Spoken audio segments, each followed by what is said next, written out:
I think the first time I stepped onto the ice was probably around 4 years old, and just never really looked back since. On the ice, I'm a good mobile defenseman. I can move pretty well. I can pass the puck well. I can play both ends of the ice, offense and defense. And I think off the ice, I think of myself as a person who's disciplined and passionate and competitive.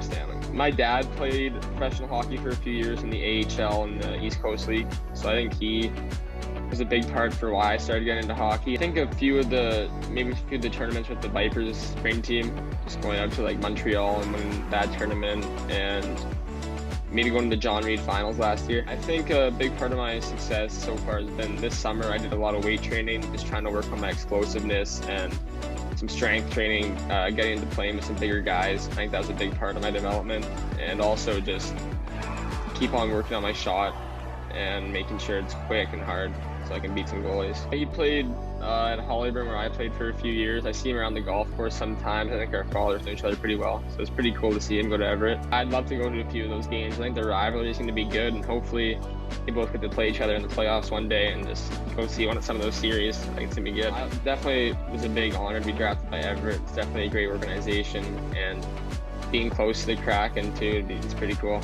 In hockey, I'd say I like watching guys like Cale Makar and the way they move, and inspires me. I'd say I have a few role models outside of hockey, like I think Muhammad Ali, what he did on the ice, or in the rain and out of the rain, and Kobe Bryant, just his mentality. Just not being so like outcome driven and more process driven, like falling in love with the game and the process of getting better rather than always being focused on the